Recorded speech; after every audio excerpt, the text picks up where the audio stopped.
Last episode में हमने एक ओल्ड मैन को देखा था जिसके पास एक सोल्जर आकर उनको बताता है कि मास्टर चाहते हैं कि आप केसल्वेनिया जाएं। तो इस बात से ओल्ड मैन को काफी गुस्सा आता है। ओल्ड मैन कहता है कि आखिर वो लोग चाहते क्या हैं? वो लोग अभी भी उस पुरानी सी किताब के पीछे पड़े हुए हैं। तभी वो सोल्जर बताता है कि वहाँ पर इमोर्टल बुक का ओनर भी मौजूद है। तो ये सुनकर वो ओल्ड मैन वहाँ जाने के लिए तैयार हो जाता है, जिसके बाद वो उस पॉइंट से अपनी स्वॉर्ड को बाहर निकालता है। उसकी स्वॉर्ड देखने से बहुत ही खतरनाक लग रही थी। उसकी स्वॉर्ड को देखकर सोल्जर उसके सामने झुक जाता है। अब आगे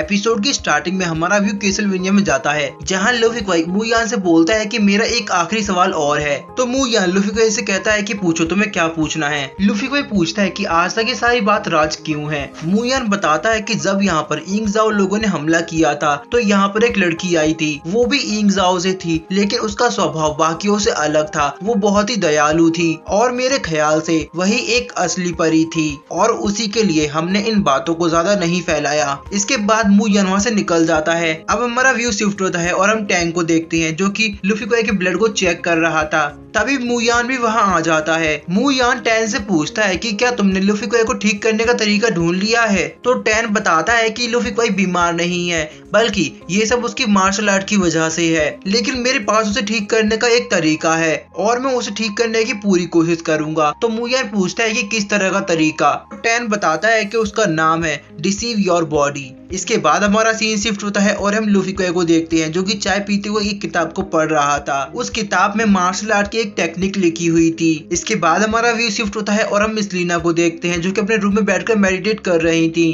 तभी हम देखते हैं कि यहाँ मिस लीना अपनी एक नई टेक्निक की प्रैक्टिस करती हैं। उस टेक्निक का नाम लो कैंडल 1000 स्वॉर्ड होता है। मिस लीना से सक्सेसफुली कर लेती हैं। वो टेक्निक देखने में बेहद ही शानदार लगती है। लूफी क्वाई मिस लीना को कांग्रेस करता है क्योंकि उन्होंने अब एक नई टेक्निक सीख ली है। यहाँ लूफी क्वाई मिस लीना से बात कर रहा था कि तभी पीछे से कोई लूफी क्वाई को आवाज लगाता है। वो आदमी लूफी क्वाई से कहता है कि तुम्हारे लिए सांगली टियानडाओ से एक मैसेज आया है। लूफी क्वाई उससे पूछता है कि बताओ क्या मैसेज है? तो मू यान बताता है कि जब वेलिंग माउंटेन से पहले स्नो गिरेगी तो मास्टर जी को फांसी पर चढ़ा दिया जाएगा। तो ये सुनकर लूफी क्वाई और मिस लीना दोनों ही काफी शौक हो जाते हैं। इस बात से लूफी क्वाई को काफी गुस्सा भी आता है। वो कहता है कि सांगली टियानडाओ मुझे एक कोने में ढकेलने की कोशिश कर रहा है। अभी मिस लीना बोलती है कि ये ऑर्डर जरूर बायब्लिस ने दिया होगा, क्योंकि ये कोई नहीं जानता कि बैलंग माउंटेन की पहली बर्फ कब गिरेगी। इसके बाद हमारा सीन शिफ्ट होता है और हम यूलिंग और फैन को देखते हैं। उनको भी ये मैसेज मिल चुका था कि मास्टर जी को फांसी दी जा रही है, और ये सुनकर वो लोग भी काफी शौक होते हैं। यूलिंग बोलता है कि अब हम और इंतजार नहीं कर सकते, हमें अभी केसल्वेनिया में जाना होगा।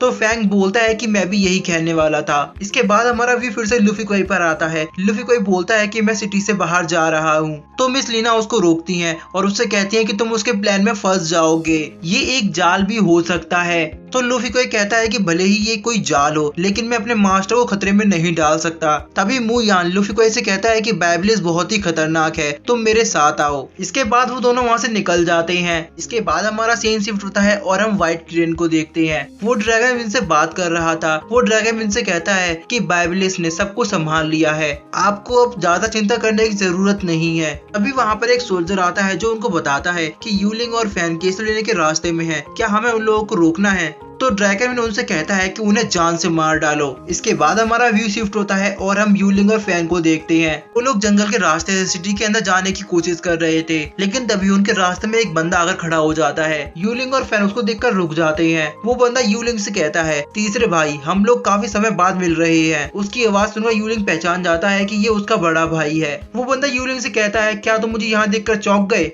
मैं यहाँ बेलिंग माउंटेन को रिप्रेजेंट करने आया हूँ। तभी वो बंदा यूलिंग को अपनी स्वॉर्ड दिखाता है। यूलिंग उसकी स्वॉर्ड को देखकर काफी हैरान होता है। उसकी स्वॉर्ड का नाम लोटस लीफ स्वॉर्ड होता है। वो बताता है कि मुझे ये स्वॉर्ड मास्टर फूसू ने दी है। यहाँ वो लोग आपस में बात कर रहे थे कि तभी अचानक से यूलिंग के भाई के पीछे से कोई उस पर अटैक कर देता है, लेकिन फैंग उसके एरो को देख लेता है। फैंग तुरंत ही जाकर उसके भाई को बचा लेता है। इसके बाद हम देखते हैं कि ये वही सोल्जर होता है जिसे ड्रैगन विन ने इन लोगों को मारने के लिए भेजा है। उस सोल्जर को देखकर यूलिंग पहचान जाता है। उस सोल्जर का नाम वॉन रॉक्सी होता है। फैंग उससे बोलता है कि मुझे पता है तुम्हारे बारे में, तुम 4 मेजर सेक्ट फैमिली के कजन फैमिली से बिलोंग करते हो। तो वॉन रेक्सियो फैंग से कहता है कि जरा तमीज से बोलो, रिश्ते में मैं तुम्हारा अंकल लगता हूँ। वॉन रेक्सियो की बात सुनकर फैंग को गुस्सा आता है। वो कहता है कि आप किस तरह के अंकल हैं, लेकिन तभी यूलिंग का भाई उसे रोक लेता है। वो फैंग और यूलिंग दोनों को शांत कराता है। वो वॉन रेक्सियो से कहता है कि मुझे नहीं पता कि आखिर यहाँ पर क्या चल रहा है, आखिर आपके राजा चाहते क्या है। उन रेक्सियो उनसे कहता है कि मुझे लगता है कि आप लोग कैसलवेनिया जा रहे थे। तो फैंग कहता है कि हाँ हम जा रहे थे, आपको इससे क्या मतलब। तो वॉन रेक्सियो बताता है कि हम 7 मेजर सेक्ट के साथ कैसलवेनिया पर अटैक करने के लिए जा रहे हैं, जिसके बाद वो सिटी पूरी तरह तबाह हो जाएगी। अगर आप लोग उनका साथ देंगे तो तियानसी यूनियन का भी वही हाल होगा। तो लूफी कोई उससे कहता है कि हमारा तियानसी यूनियन किसी से भी नहीं डरता, और जहाँ तक रही कैसलवेनिया की बात, तो हम लोग अपने दोस्तों की तरफ जरूर जाएंगे। उसकी बात सुनकर वॉन रेक्सियो मुस्कुराता है और वो कहता है कि आज का दिन बहुत ही अच्छा है। वॉन रेक्सियो अपने सभी सोल्जर्स को आगे भेजता है। वो कहता है कि अगर आप हमें कैसलवेनिया पर हमला नहीं करने देंगे तो हमारे पास कोई और रास्ता नहीं है। फैंग बोलता है कि आपका क्या इरादा है, आप क्या करना चाहते हैं। तो वो आदमी बोलता है कि मैं सिर्फ तुम्हें पकड़ कर रखूंगा ताकि तुम लोग हमारे रास्ते के बीच ना आ सको। तभी वहाँ एक आवाज आती है जो वॉन रेक्सियो से कहती है कि तुम्हारा ये रीजन एकदम बेकार है। वॉन रेक्सियो पूछता है कि तुम कौन हो और कहाँ पर हो, हिम्मत है तो सामने आओ। तभी हम उस शख्स को देखते हैं, वो सभी के सामने आता है। फैंग और यूलिंग उसको ग्रीट करते हैं। फैंग बताता है कि ये 5 जेंटलमैन अकेडमी मतलब हमारे स्कूल के टीचर हैं, इनका नाम जाओ जुनजी है। उसके बारे में सुनकर वॉन रेक्सियो भी उसे ग्रीट करता है। वो कहता है कि मुझे नहीं पता था कि आप भी यहाँ आने वाले हैं। वॉन रेक्सियो पूछता है कि आप यहाँ पर क्यों आए हैं। तो वो बताते हैं कि मैं यहाँ पर अपने स्टूडेंट की हेल्प करने के लिए आया हूँ, मैं चाहता हूँ कि आप इनको कैसलवेनिया जाने दें। तो वॉन रेक्सियो बोलता है कि आपको पता है कैसलवेनिया डीमन सेक्ट है। तो जाओ जुनजी कहता है कि मुझे पता है, लेकिन वहाँ पर मेरे 2 स्टूडेंट मौजूद हैं, इसीलिए मैं उनको प्रोटेक्ट करने के लिए कुछ भी करूंगा। जाओ जुनजी यहाँ अपनी स्वॉर्ड को बाहर निकाल लेता है। वॉन रेक्सियो बोलता है कि अगर तुम ये सब शुरू करना चाहते हो तो मैं भी इसके लिए तैयार हूँ। वो अपने सोल्जर्स से कह के अपने धनुष को वहाँ पर मंगाता है। जाओ जुनजी बोलता है कि मैं यहाँ पर अपना बेस्ट दूंगा और मैं चाहता हूँ कि तुम भी अपना बेस्ट दो। इसके बाद हम देखते हैं कि वॉन रेक्सियो अटैक करने के लिए बिल्कुल तैयार होता है कि वेपन से एक रेड ऑरा निकलता है जो कि बेहद ही खतरनाक होता है। यूलिंग बोलता है कि मैंने सुना है वॉन रेक्सियो इस दुनिया का नंबर 1 आर्चिव मास्टर है। फैंग अपने मास्टर से कहता है कि मास्टर केयरफुल रहिएगा। तो उसके मास्टर से कहते हैं कि तुम चिंता मत करो, मुझे पता है कि मुझे क्या करना है। वॉन रेक्सियो जाओ जिन से दोबारा बोलता है कि मैं तुमसे आखिरी बार बोल रहा हूँ, मेरे सामने से हट जाओ नहीं तो मैं तुम्हें जान से मार डालूंगा।